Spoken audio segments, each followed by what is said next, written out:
Hello and welcome to day 81. Today we're reading from Numbers 21 and starting at verse 10. The Israelites set out and camped at Oboth. They set out from Oboth and camped at Lai Abarim in the wilderness that borders Moab on the east. From there they went and camped at Zered Valley. They set out from there and camped on the other side of the Arnon River, in the wilderness that extends from the Amorite border, because the Arnon was the Moabite border between the Moab and the Amorites. Therefore it is stated in the book of the Lord's wars, Wahab in Supah, and the ravens of the Arnon, even the slopes of the ravines that extend to the site of Ar, and to lie along the border of Moab. From there they went to Beer, the well. The Lord told Moses about gather the people so I may give them water. Then Israel sang this song, Spring up, well, sing to it. The princes dug the well. The nobles of the people hollowed it out with a scepter and with their staffs. They went from the wilderness to Matana, from Matana to Nahalil, from Nahalil to Bahamoth, from Bamoth to the valley in the territory of Moab near the Pisgah highlands that overlook the wasteland. Israel sent messengers to say to Sihon, king of the Amorites, Let us travel through your land. We won't go into the fields of vineyards. We won't drink any well water. We will travel the king's highway until we have traveled through your territory. But Sihon would not let Israel travel through his territory. Instead, he gathered his whole army and went out to confront Israel in the wilderness. When he came to Jahaz, he fought against Israel. Israel struck him with the sword and took possession of his land from the Arnon to the Jabbok, but only up to the Ammonite border, because it was fortified.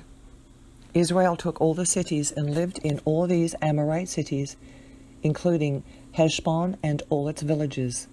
Heshbon was the city of Sihon, king of the Amorites, who had fought against the former king of Moab, and had taken control of all his land as far as the Arnon. Therefore the poets say, Come to Heshbon, let it be rebuilt. Let the city of Sion be restored. For fire came out of Heshbon, a flame from the city of Sion. It consumed Ar of Moab. The lords of Arnon's heights, woe to you, Moab! You have been destroyed, people of Chemosh. He gave up his sons as refugees and his daughters into captivity to Sihon the Amorite king. We threw them down. Heshbon has been destroyed as far as Dibon. We caused desolation as far as Nophath, which reaches as far as Madibah. So Israel lived in the Amorites' land. After Moses sent spies to Jazer, Israel captured its villages and drove out the Amorites who were there. Then they turned and went up the road to Bashan, and Og, king of Bashan, came out against them, with his whole army to do battle at Redri. But the Lord said to Moses, Do not fear him, for I have handed him over to you along with his whole army and his land. Do to him as you did to Sihon, king of the Amorites, who lived in Heshbon. So they struck him, his sons, and his whole army until no one was left, and they took possession of his land. Verse 22. The Israelites traveled on and camped in the plains of Moab, near the Jordan across from Jericho. Now Balak, son of Zippor, saw all that Israel had done to the Amorites. Moab was terrified of the people because they were numerous, and dreaded the Israelites.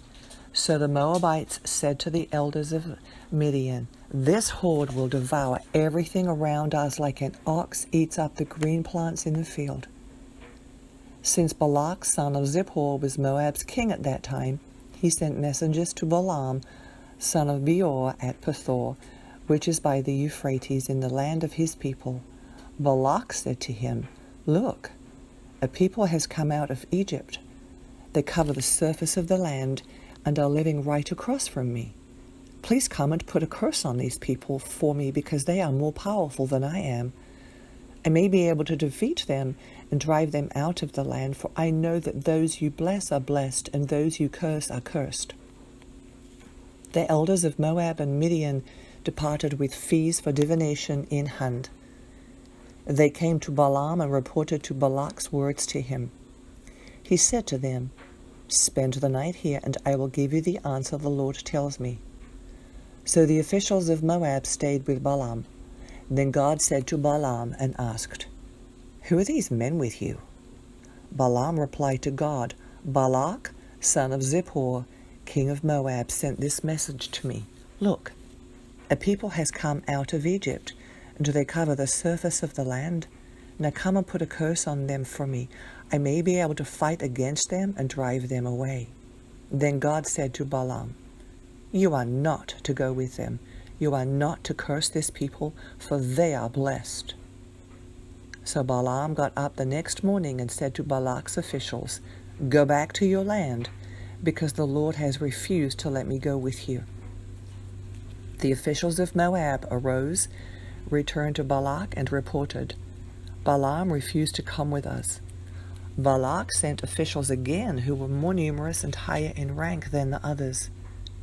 They came to Balaam and said to him, "This is what Balak, son of Zippor, says. Let nothing keep you from coming to me, for I will greatly honor you and do whatever you ask me. So please come and put a curse on these people for me." But Balaam responded to the servants of Balak, "If Balak were to give me his house full of silver and gold, I could not go against the command of the Lord my God to do anything small or great. Please stay here overnight, as the others did, so that I may find out what else the Lord has to tell me." God came to Balaam at night and said to him, "Since these men have come to summon you, get up and go with them, but you must only do what I tell you." When he got up in the morning, Balaam saddled his donkey and went with the officials of Moab. But God was incensed that Balaam was going, and the angel of the Lord took his stand on the path to oppose him. Balaam was riding his donkey, and his 2 servants were with him. When the donkey saw the angel of the Lord standing on the path with a drawn sword in his hand, she turned off the path and went into the field. So Balaam hit her to return to the path. Then the angel of the Lord stood in a narrow passage between the vineyards with a stone wall on either side. The donkey saw the angel of the Lord and pressed herself against the wall, squeezing Balaam's foot against it. So he hit her once again. The angel of the Lord went ahead and stood in a narrow place where there was no room to turn to the right or the left. When the donkey saw the angel of the Lord, she crouched down under Balaam. So he became furious and beat the donkey with his stick. Then the Lord opened the donkey's mouth, and she asked Balaam, "What have I done to you that you have beaten me these 3 times?" Balaam answered the donkey, "You made me look like a fool. If I had a sword in my hand, I'd kill you now." But the donkey said, "Am I not the donkey you've ridden all your life until today? Have I ever treated you this way before?" "No," he replied. Then the Lord opened Balaam's eyes, and he saw the angel of the Lord standing in the path with a drawn sword in his hand. Balaam knelt and bowed with his face to the ground. The angel of the Lord asked him, "Why have you beaten your donkey these 3 times? Look, I came out to oppose you, because what you are doing is evil in my sight. The donkey saw me and turned away from me these 3 times. If she had not turned away from me, I would have killed you by now and let her live." Balaam said to the angel of the Lord, "I have sinned, for I did not know that you were standing in the path to confront me. And now, if it is evil in your sight, I will go back." Then the angel of the Lord said to Balaam, "Go with the men, but you are to say only what I tell you." So Balaam went with Balak's officials. When Balak heard that Balaam was coming, he went out to meet him at the Moabite city on the Arnon border at the edge of his territory. Balak asked Balaam, Did I not send you an urgent summons? Why didn't you come to me? Am I really not able to reward you?" Balaam said to him, "Look, I have come to you, but can I say anything I want? I must speak only the message God puts in my mouth." So Balaam went with Balak, and they came to Kiriath Huzoth. Balak sacrificed cattle and sheep and sent for Balaam and the officials who were with him. In the morning, Balak took Balaam and brought him to Bamoth Baal. From there he saw the outskirts of the people's camp.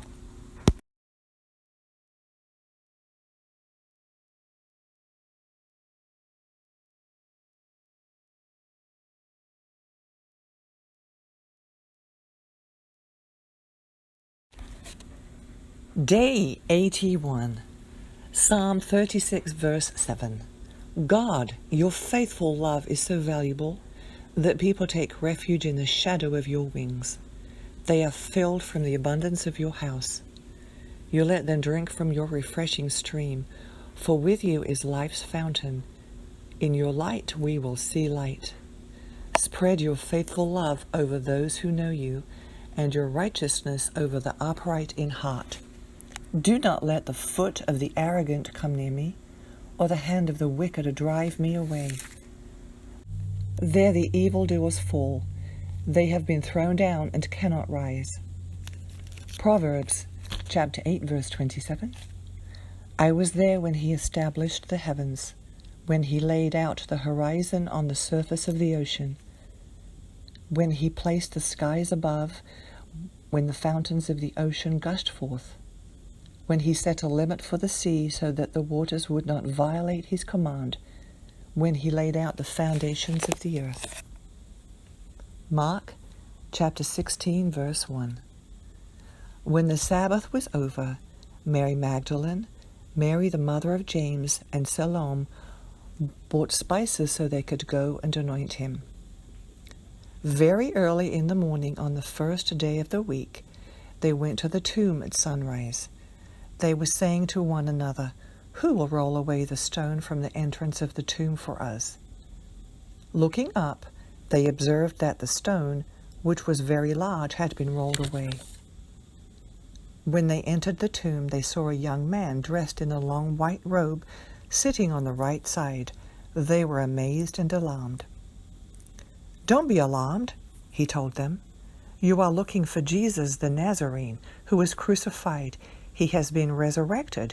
He is not here. See the place where they put him. But go, tell his disciples and Peter, he is going ahead of you to Galilee. You will see him there, just as he told you." So they went out and started running from the tomb, because trembling and astonishment overwhelmed them, and they said nothing to anyone, since they were afraid. Early on the first day of the week after he had risen, he appeared first to Mary Magdalene, out of whom he had driven 7 demons. She went and reported to those who had been with him, as they were mourning and weeping. Yet when they heard that he was alive and had been seen by her, they did not believe it. Then after this he appeared in a different form to 2 of them walking on their way in the country. And they went and reported it to the rest, who did not believe them either. Later, he appeared to the 11 themselves as they were reclining at the table.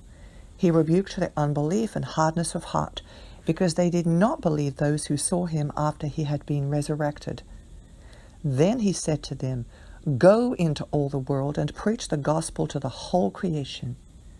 Whoever believes and is baptized will be saved, but whoever does not believe will be condemned. And these signs will accompany those who believe. In my name they will drive out demons. They will speak in new languages. They will pick up snakes. If they should drink anything deadly, it will never harm them. They will lay hands on the sick, and they will get well." Then after speaking to them, the Lord Jesus was taken up into heaven and sat down at the right hand of God. And they went out and preached everywhere, the Lord working with them and confirming the word by the accompanying signs.